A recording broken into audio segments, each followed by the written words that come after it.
Young barristers are self-employed, so the pressure at the start of their career is to build their brand, develop their knowledge of their specialist subject, and all of this while they're working. So in our experience, this doesn't leave them much time for anything else.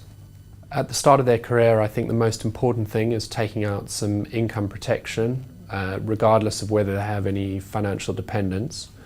The reason for this is that if they're unable to work through ill health or an accident, their earnings are covered by the income protection, and this means that they're not going to be a financial burden on their partners or perhaps their parents.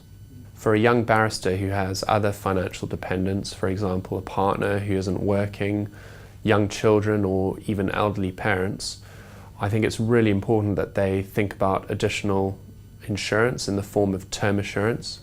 The reason for this is that there are more people who are dependent on their current earnings and also their future earnings.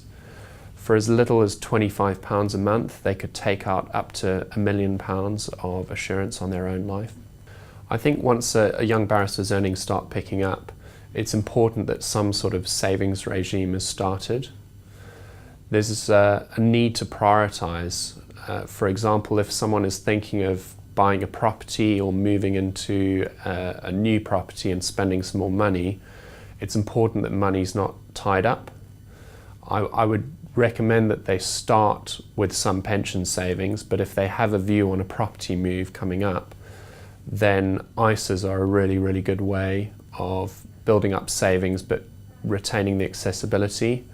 While I'd suggest that pension savings are made each year, I would recommend that they wait until they've settled their January tax bill and they've got a better understanding of their financial position. Once they can commit money to pension, they should be aware that they can't touch that money until at least age 57.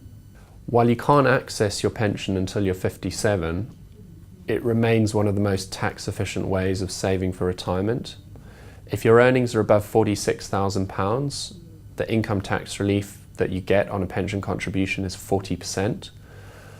Because of the way that income is taxed, over £100,000 and up to £124,000, the tax relief on a pension contribution is as high as 60%. We know that with barristers, their earnings are lumpy because they get paid on a case-by-case basis, and as they move through their careers, the irregularity of their payments increases. One way that we've seen that works really well for some barristers is to have an offset mortgage, and whenever they get paid, they can hold the cash on the offset account until it's required for expenditure or for a tax bill. The advantage for this is that the money remains available, and it also means that they get a really good rate on their cash balances compared to the current rates of interest in the market. I think if a barrister needs help with their protection, then they should speak to an advisor, because an advisor can tell them how much cover they need for their situation. Once that's taken care of, I'd suggest building up a savings pot across pensions, ISAs and cash of about £100,000 before engaging with an advisor. I think £100,000 is about the level where an advisor can start making a noticeable difference to their situation.